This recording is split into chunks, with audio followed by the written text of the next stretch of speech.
Muito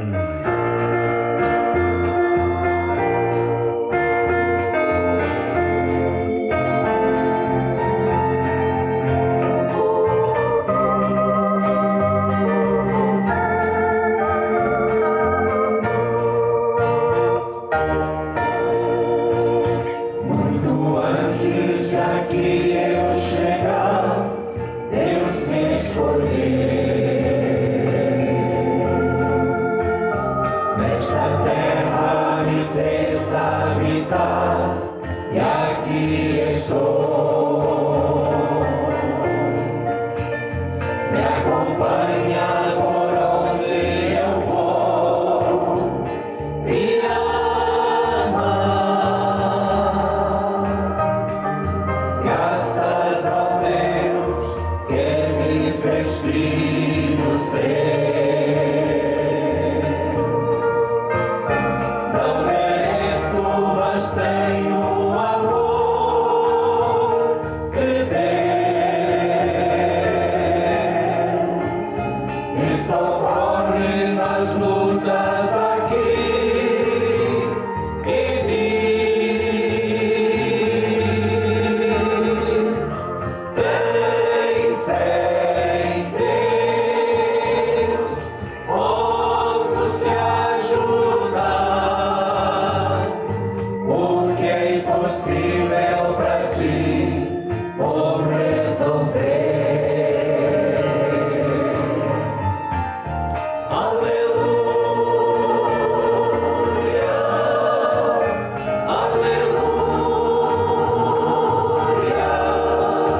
continuar a louvar o nosso Deus com mais duas músicas. E a próxima que nós vamos cantar é aquela que nós necessitamos de ter a certeza de que Ele é o nosso escudo a todo momento presente.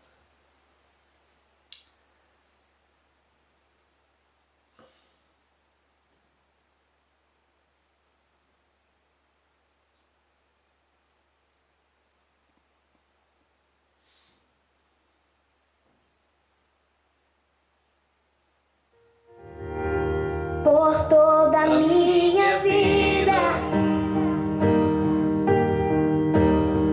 ó Senhor, te louvarei, pois não foi igual tua vida e nunca me cansarei. Posso ouvir a tua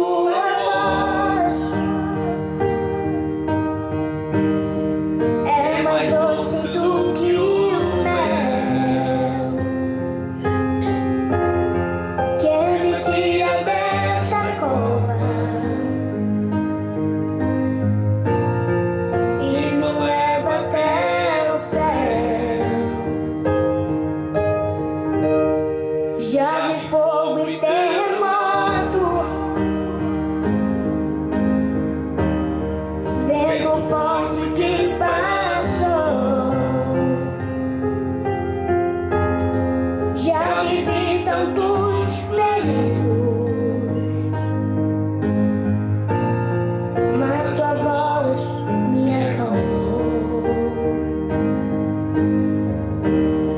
Tu das ordem às estrelas e ao mar aos seus limites, e eu me sinto tão seguro no teu colo, ó Altíssimo. Não há ferrolhos nem portas que se fechem diante da sua voz. Não há doença nem culpa que fiquem de pé diante de nós. E a tempestade se acalma na voz daquele que tudo criou, pois sua palavra é pura, é escudo para os que nele crêem. Por toda a minha vida, ó Senhor, te louvarei,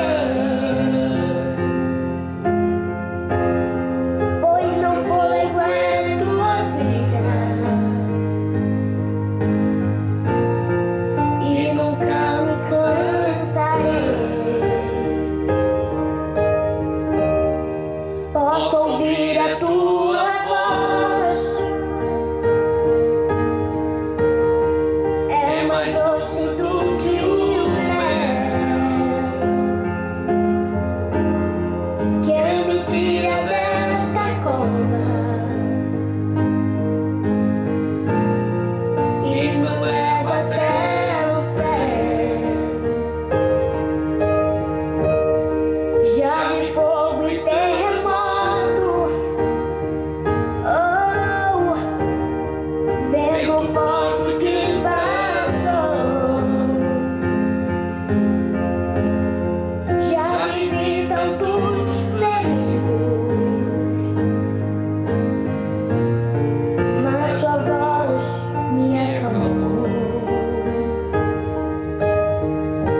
Amém. Que esta seja, na verdade, a nossa força, a nossa proteção, o nosso escudo. Vamos passar de uma voz de criança para uma outra voz diferente, mas também de uma outra criança. E essa voz vai nos fazer cantar mais uma vez o valor de uma alma. Porque essa é a razão porque estamos aqui também.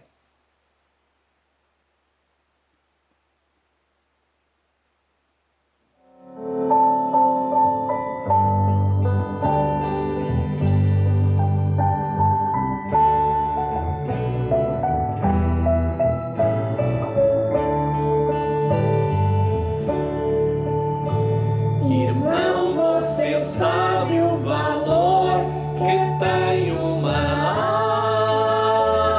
alma.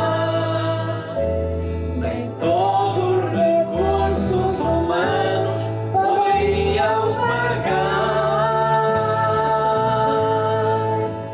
o dinheiro, a prata e o ouro, o mundo inteiro. É pouco demais para o valor de uma alma poder comparar. Irmão, o valor de uma alma custou muito caro. É necessário sentirmos por ela imenso amor. Zelando, ensinando e orando, e às vezes chorando, devemos buscar todas as almas que Jesus comprou. Irmão, quantas vezes tem alma ao teu lado chorando, sofrendo, gemendo com fardo pesado de dor. Se ela chegar a perecer, você é o culpado. Tenhas cuidado, porque uma alma tem muito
neste preciso momento, gostaríamos de convidar aqueles e aquelas que já estão conosco em direto de se juntarem a nós, se o puderem fazer de joelhos, para orarmos ao Senhor.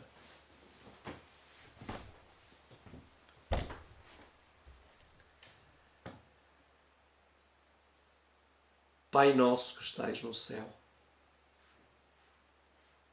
santificado seja o teu nome. E nós precisamos, querido Deus, que Ele seja santificado através das nossas vidas. Por isso, amorável Pai, nós queremos pedir-te, nesta hora, a unção do teu Espírito. Pedir-te que nos venhas ajudar e que nos dês forças para podermos aproveitar todas as oportunidades que tu nos tens dado para recebermos a unção do teu Espírito. Mais um dia passou, tudo foi registado no livro memorial da nossa vida pelo anjo relator. Tu vistes tudo. E por isso, querido Deus, nós te agradecemos. Porque por aquilo que nos lembramos, não foi assim um dia tão mau no nosso relacionamento contigo. Mas não estamos satisfeitos, queremos melhorar mais e mais. Até que, querido Deus, se reflita em nós o brilho e a santidade e a pureza de Jesus. Fica conosco e com todos aqueles que nos assistem e que mais tarde nos assistirão. Por Cristo Jesus, o Senhor e Salvador. Amém.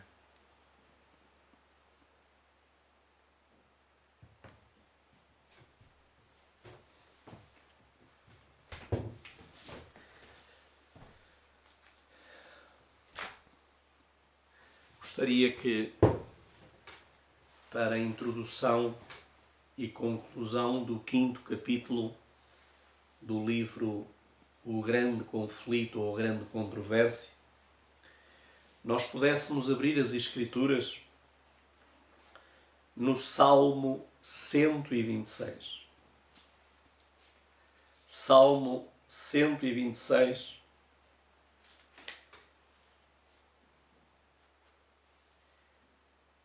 E gostaria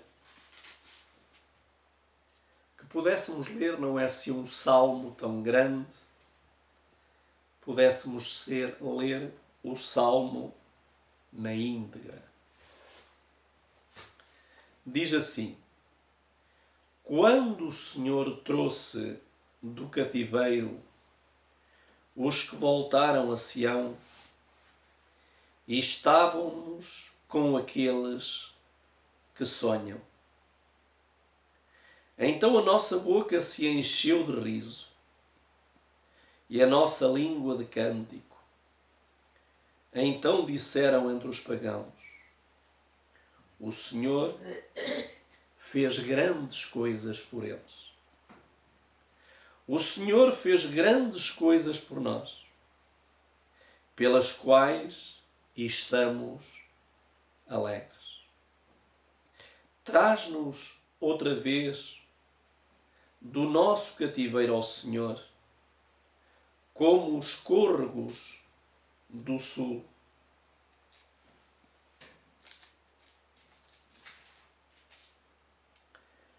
Aqueles que semeiam em lágrimas colherão com alegria. Aquele que vai adiante e chora, carregando sementes preciosas, voltará sem dúvida, com regozijo, trazendo seus molhos consigo. É interessante que este salmo mostra-nos uma evidência muito forte que o pregar, o levar a preciosa semente, muitas vezes, ou na grande maioria das vezes, requer lágrimas e esforço, perseverança, mas diz que aquele que vai e leva essa palavra voltará sem dúvida com regozijo, trazendo os seus molhos consigo.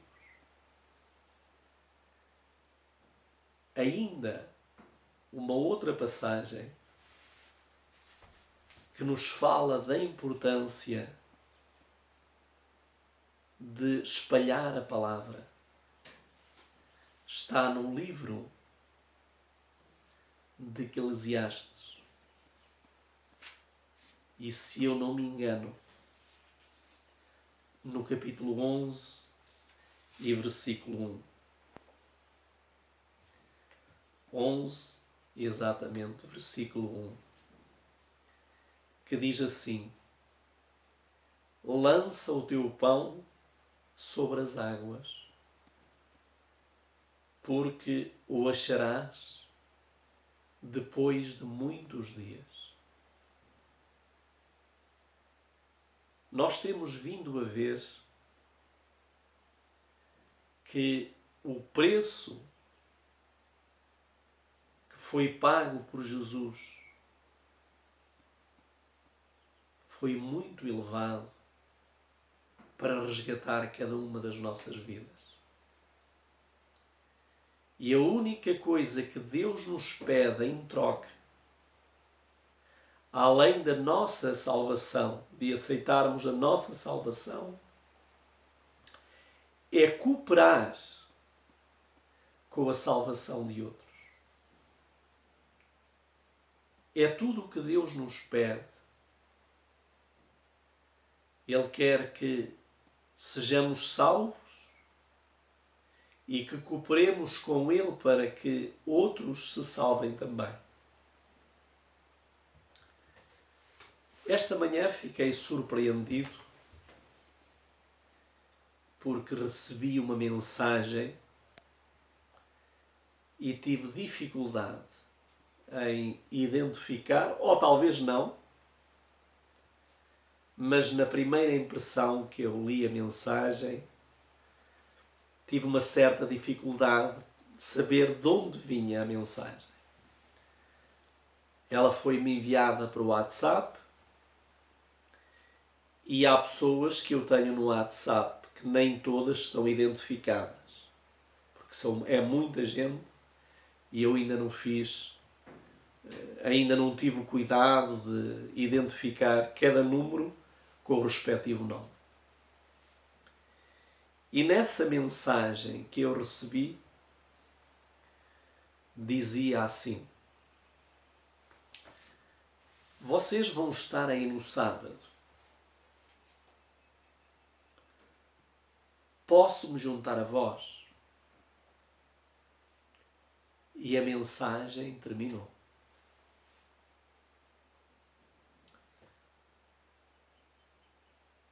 Muitas vezes, ao recebermos mensagens desta forma, claro que eu respondi que com certeza estaremos. No próximo sábado, de sábado a 8, possivelmente é que não estaremos. Mas eu respondi que sim, que seria muito bem-vindo. E pedi para que identificasse, lancei o nome ao ar e por acaso acertei na pessoa que já confirmou, que estará aqui no sábado connosco. É curioso que eu durante algum tempo tenho andado a a orar e a pensar nessas pessoas. E a verdade é que eu não disse nada a essas pessoas, apenas estamos a orar, e a pessoa, o Espírito tocou o coração, dizendo que no próximo sábado se juntaria a nós. Sabem que o valor de uma alma, nós poderíamos agora, não vamos entrar nisto porque vamos concluir o livro, o capítulo, melhor dizendo, 5 do livro Grande Conflito, mas vocês sabem que se nós não trabalharmos para Deus, a nossa ociosidade está a trabalhar para Satanás. Eu não preciso fazer nada para estar a trabalhar para o inimigo. Os ociosos já estão a trabalhar para o inimigo. Nós já começamos de novo e vamos fazê-lo vários dias por semana, ir de casa a casa, porta a porta, levar a preciosa semente. Não tem sido fácil porque o Senhor aconselhou ir 2 a 2, mas acreditem que a experiência de João e Cliff está-me a dar força para avançar. Gostaria que pudéssemos novamente voltar ao livro e gostaria de ler aquela frase apenas para recordar, como ontem não tivemos o direto.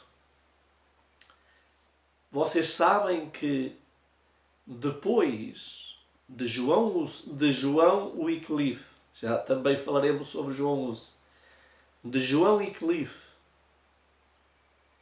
começar a pregar à classe pobre, criar uma escola para formar homens simples e humildes, e ele pregar o Evangelho nas universidades, e até foi rotulado, não sei se se lembram, doutor do Evangelho. Mas o inimigo quis pará-lo. E Deus permitiu que ele, de certa forma, fosse parado para mostrar àqueles que o perseguiam que Deus estava no comando da sua vida e que a sua vida estava escondida em Deus. E nós sabemos que aqueles líderes, quer o rei, quer o líder religioso, o Papa, que o queriam ver morto, eles morreram primeiro do que ele. E então, como nós sabemos, porque Deus tinha uma grande missão para ele concluir.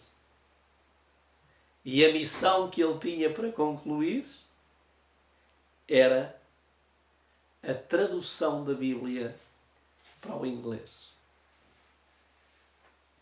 Gostaria de ler-vos agora aqui, vamos dar um salto de gigante, e na página 59 diz assim: fora educado a considerar a Igreja de Roma como autoridade divina, infalível, e a aceitar com reverência inquestionável os princípios e os costumes milenarmente estabelecidos. Portanto, a educação que João Wycliffe recebeu foi que ele deveria olhar para a Igreja, neste caso a Igreja Romana Católica, como uma Igreja que não falha, infalível. Devia obedecer a ela sem a questionar. E sabem que a Igreja Católica sempre usou, depois da apostasia haver entrado dentro da Igreja, sempre usou esta metodologia. Respeitem, aceitem, nós somos a Igreja, ponto final. Estão a acontecer hoje nas igrejas estas tendências bem parecidas com este princípio de Roma. Quer-se fazer crer que a Igreja quer, pode e manda,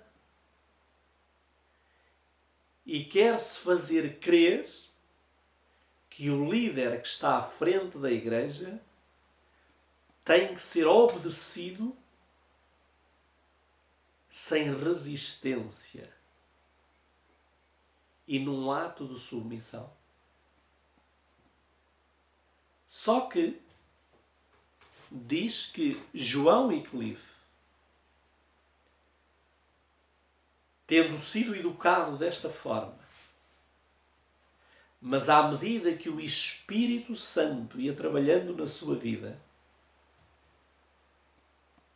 ele agora deixa de ser conduzido pelo espírito dos homens e passa a ser conduzido pelo Espírito de Deus. E sabem que estão a acontecer as coisas mais bárbaras. Ainda hoje eu ouvi uma notícia que está confirmada, que não sei se sabem, talvez nem todos sabem, que a Igreja Adventista do Sétimo Dia está em assembleias. Inclusive já mudaram de presidente. Já não é mais o Amorim, mas foi eleito o pastor José Lagoa. Secretário Júlio Carlos, e o tesoureiro é um irmão da Igreja de Espinho, um bancário. Mas houve um grande problema nas assembleias, porque a Igreja, o tesoureiro da Igreja cessante, foi obrigado a pagar uma dívida de 390 mil euros. Sem ninguém quase saber. Estão a acontecer coisas incríveis. Quando nós confiamos nos homens, corremos o risco de ser enganados. Mas deixem-me dizer-vos uma coisa. João Wycliffe, mesmo sendo ensinado, crescendo com essa crença, à medida que o Espírito Santo lhe ia revelando, notem o que é que diz a seguir. Afastou-se deles. No entanto, para ouvir a santa palavra de Deus. Esta era a autoridade que ele conclamava o povo a reconhecer. Portanto, ele deixou de seguir os homens e passou a seguir a palavra. E diz que se afastou deles. Diz-nos, no lugar de uma igreja que falava através do Papa, declarava que a única autoridade verdadeira devia ser a voz de Deus, falando pela sua palavra. Não somente ensinava que a Bíblia é a perfeita relação da vontade de Deus, mas que o Espírito Santo é o único intérprete e que todo homem deve, através do estudo dos seus ensinos, aprender por si próprio os seus deveres. Por isso é que todos nós vamos ser responsabilizados. Aqueles que sabem ler não vão ter desculpa se forem enganados, dizer que foram enganados por A, B ou C. Nós devemos ter o mesmo espírito que teve João e Clive. Diz que não somente ensinava que a Bíblia é a perfeita voz de Deus, falando pela sua palavra, não só... Desculpem que eu aqui passei uma frase. Não somente ensinava que a Bíblia é a perfeita revelação da vontade de Deus, mas que o Espírito Santo é o único intérprete e que todo homem deve, através do estudo dos seus ensinos, aprender por si próprio os seus deveres.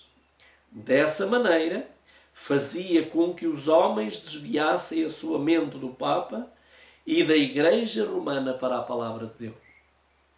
E quero-vos dizer que esta é a nossa missão. A nossa missão é desviar o homem daquilo que diz o homem e conduzir o homem para aquilo que assim diz o Senhor. E isto vai implicar às vezes uma ruptura. Porque, como nos diz a mensageira do Senhor, no livro do Desejado de Todas as Nações, na página 210, ela diz que isso vai ser imperativo acontecer. Notem que diz aqui a mensageira do Senhor: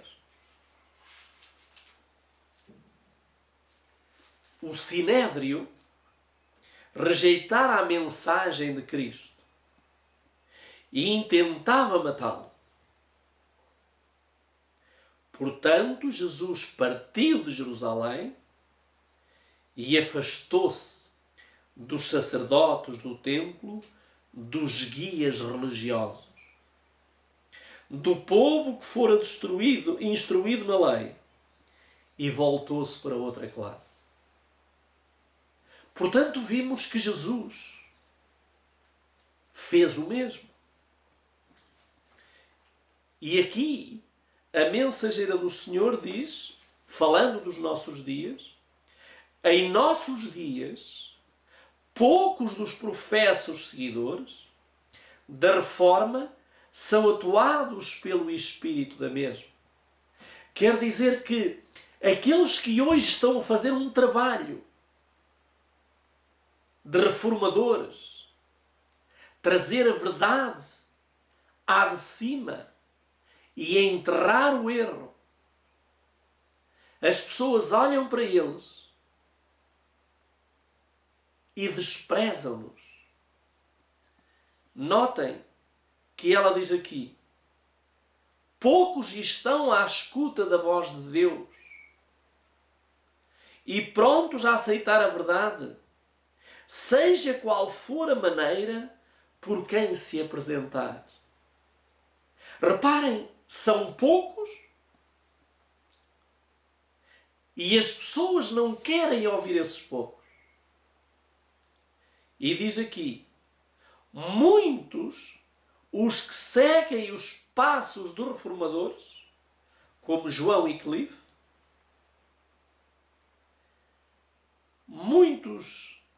muitas vezes os que seguem os passos reformadores, são forçados a retirar-se da igreja que amam, a fim de declarar o positivo ensino da palavra de Deus.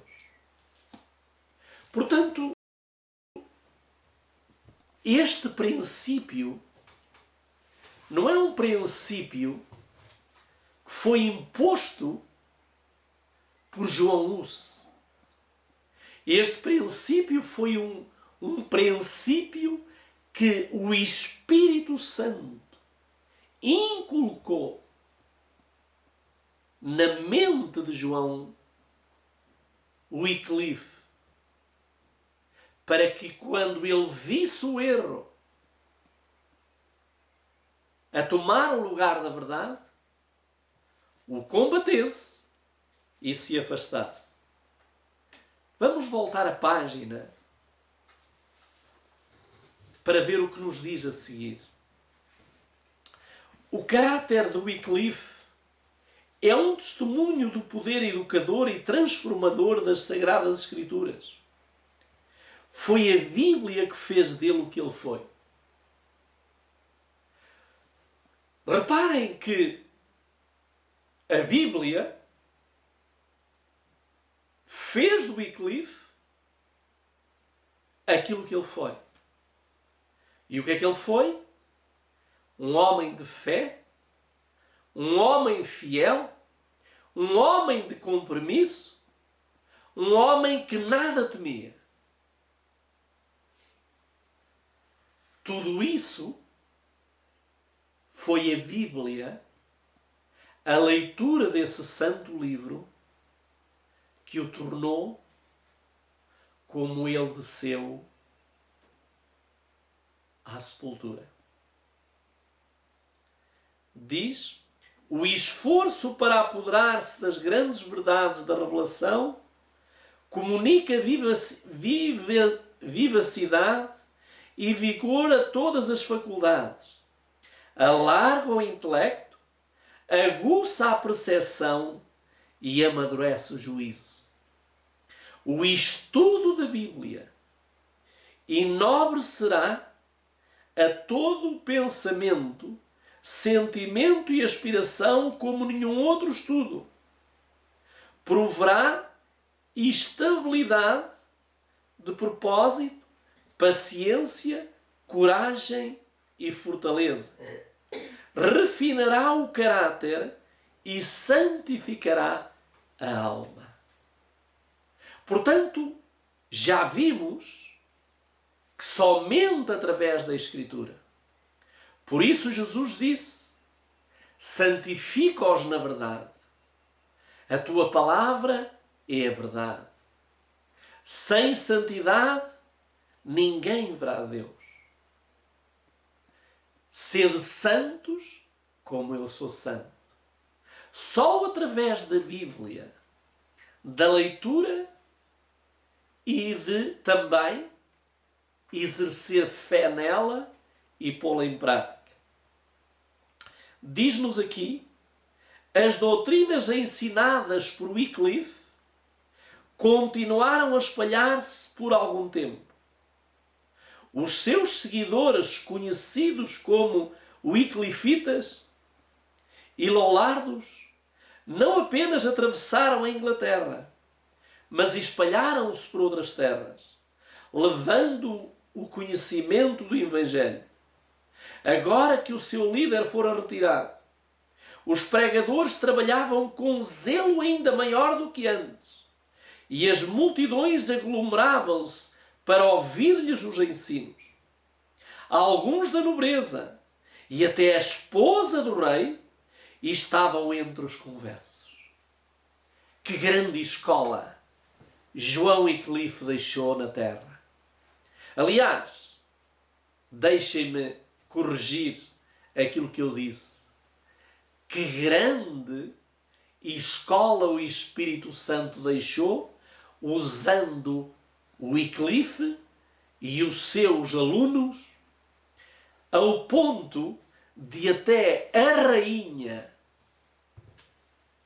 de Inglaterra, não esta, claro está, naquele tempo, se converter. Meus amigos, a Bíblia, quem não a lê, não sabe o que está a perder. A Bíblia consegue tirar da vida das pessoas os sedativos, os calmantes. A Bíblia constrói um lar, uma família. A Bíblia sacia a alma. Mas o inimigo, conhecendo o poder da palavra, ele não permite que a grande maioria leia a Bíblia. E há pessoas que a têm, nunca abriram. Têm-na apenas como um bibelô, cheia de pó. Quando ela se fosse aberta, mudaria vidas. Diz-nos, em breve, porém a impiedosa tempestade de perseguição irrompeu sobre aqueles que haviam ousado aceitar a Bíblia como guia. Os monarcas ingleses, desejosos de fortalecer o seu poder mediante o apoio de Roma, não hesitaram em sacrificar os reformadores. Portanto, nós sabemos que a história vai repetir-se. E aqueles que abrem a Bíblia, mas que vivem o que ela diz, porque nós estamos a ver muita gente por aí abrindo a Bíblia, mas olhamos para a sua vida e ela, quem conheceu essa vida há 20 ou 30 anos atrás e a conhece hoje, já não consegue discernir a diferença. Diz-nos aqui, estes homens que ficaram, que até converteram a rainha, agora começou a grande perseguição. E diz, pela primeira vez na história da Inglaterra, foi decretado o suplício na fogueira contra os discípulos do Evangelho. Martírios seguiram-se a martírios. Os defensores da verdade, proscritos e torturados, podiam apenas desabafar aos seus clamores ao ouvido do Senhor dos Exércitos. Caçados como inimigos da Igreja e traidores da coroa, continuaram a pregar em lugares secretos, encontrando refúgio o melhor que podia nos humildes lares dos pobres, abrigando-se muitas vezes em covas e cavernas. Eu quero vos dizer que isto vai voltar a acontecer. Ainda hoje, enquanto almoçava, vi uma notícia que está a passar na Coreia do Norte, com aquele louco que lá está na Coreia, em que ele decretou: eu sou Deus, eu sou divino, e alguma religião que apareça, alguém que na Coreia do Norte apareça, será levado para trabalhos forçados. E sabem que na Coreia do Norte o trabalho forçado é sinónimo de morte. E se resistirem, serão mortos. Isto passou ainda hoje nas notícias. O mundo está a preparar-se para a grande perseguição daqueles que proclamam a Santa Escritura. Gostaria de terminar dizendo uma coisa. Como os discípulos nos tempos apostólicos, muitos sacrificaram as suas posses terrenas por causa de Cristo. Aqueles a quem se permitia permanecer nos seus lares obrigavam alegremente os irmãos banidos e, quando também expulsos, aceitavam com alegria a sorte dos proscritos. Portanto, vimos que a Igreja Católica sempre fez, e eu acabei de postar hoje, e quem quiser veja esse vídeo, é um vídeo mais ou menos de uns 10 minutos. Vejam o que é que este senhor vestido de branco, o Francisco, está a apelar ao mundo.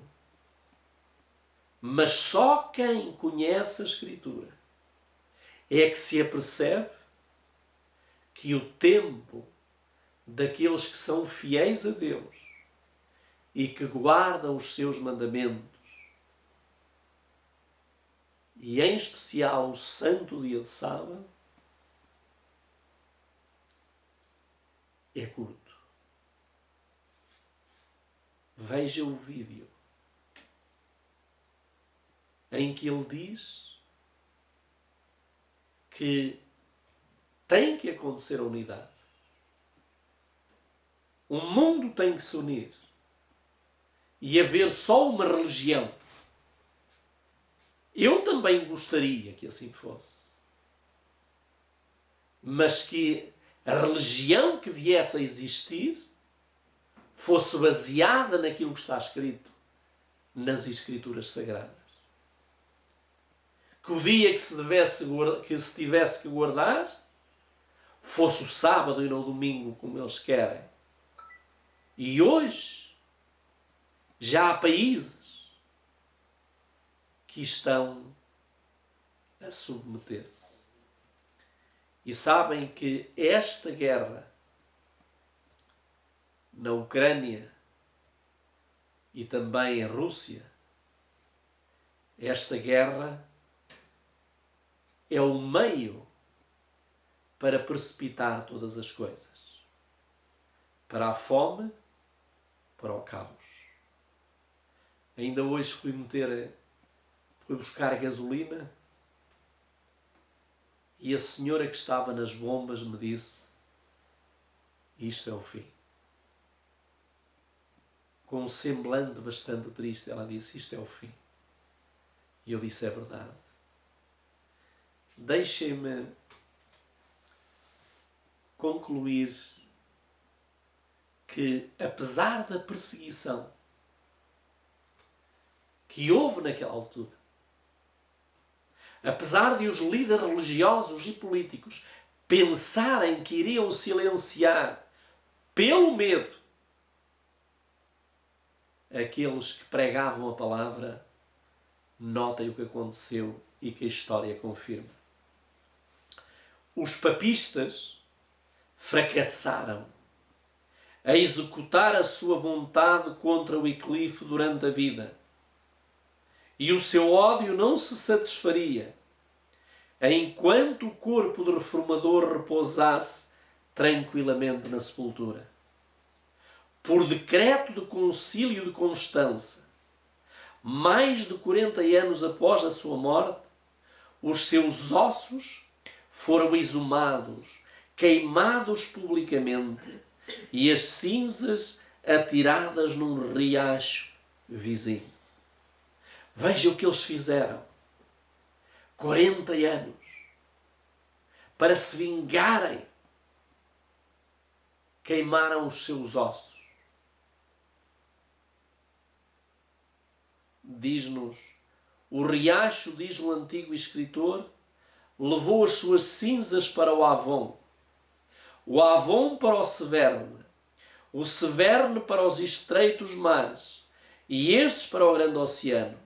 Assim, As cinzas do Wycliffe são o símbolo da sua doutrina que hoje está espalhada no mundo inteiro. Ou seja, aquilo que eles quiseram fazer ao queimar os ossos do Wycliffe e que pensaram que com este ato que iriam silenciar, diz que as cinzas, e isto era um sentido figurado, diz que as cinzas espalharam-se de um rio para outro rio, de um mar para outro mar, e chegou até aos nossos dias. E hoje estamos aqui a falar de João Wycliffe. Diz-nos, foi através dos escritos do Wycliffe que João Husso da Boémia foi levado a renunciar muitos erros do romanismo e a ingressar na obra da Reforma. E assim foi semeada a semente da verdade nesses dois países, tão preparados geograficamente, da Boémia, a obra estendeu-se a outras terras. A mente de homens fora dirigida para a palavra de Deus, tão longamente esquecida. A mão divina estava preparando o caminho para a grande reforma. Portanto, isto, como vos disse, é ânimo para nós. É alegria para nós. Porque quanto mais eles queimavam, mais apareciam. E hoje, o inimigo mudou de técnica. Mas dentro de pouco tempo. E qual foi a técnica que ele tem usado até hoje? A técnica é introduzir no coração do homem a mentira misturada com a verdade. E vocês sabem, um pouco de mentira misturada com a verdade tornou-se mentira na íntegra. Amanhã iremos às 8 horas iniciar o 6º capítulo. E o 6º capítulo fala-nos de 2 heróis. Mais 2. O meu sincero desejo. E eu tantas vezes, eu não sei como será a minha vida, mas aquilo que eu gostaria, se tiver que descer à sepultura, é que a minha vida ficasse marcada com uma história de fé. Não que esteja preparado já para isso, mas cada dia estou orando a Deus para que me dê essa vitória. E eu oro por vocês também. Porque, como me dizia aquela senhora nas bombas, isto é o fim. E é verdade. Nós estamos a terminar os últimos anos dos 6.000 anos de pecado na Terra. E ao fim dos 6.000 anos entrará o descanso. Estamos mesmo na reta final. Quem não quiser ficará de fora. Vamos orar.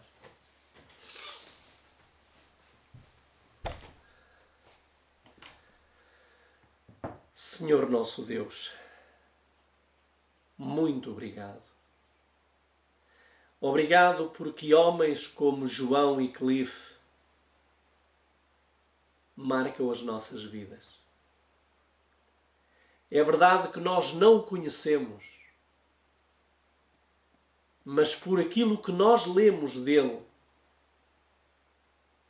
já sentimos desejo de um dia lhe dar um abraço no reino da tua glória. Amorável Pai, que coragem, que força, que fé, que determinação. Mas, querido Deus, aquilo que Tu lhe destes a Ele, Tu tens muito mais hoje para nos dar a nós. E a única coisa que Tu pedes de nós é compromisso, disponibilidade. Meu Pai,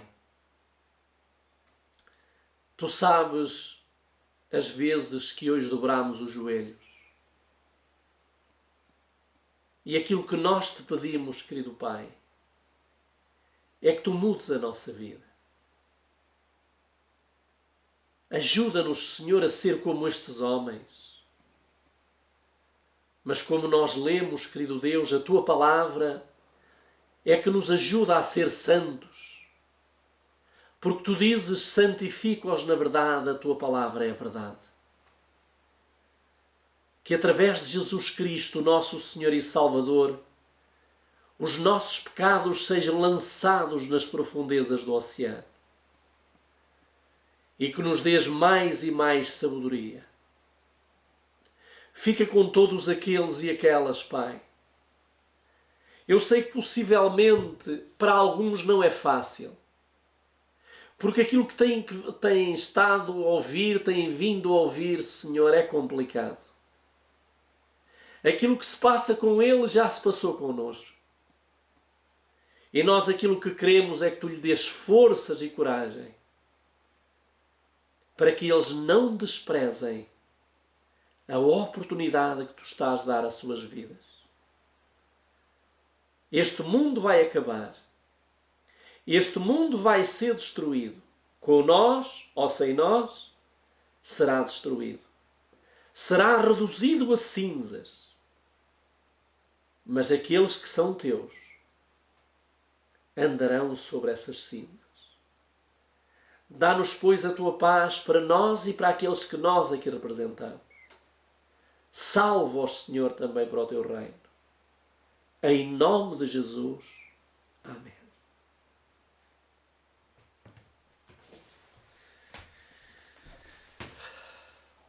Uma boa continuação para todos e amanhã estaremos de novo, se Deus quiser. Até lá, que a paz do Senhor fique convosco.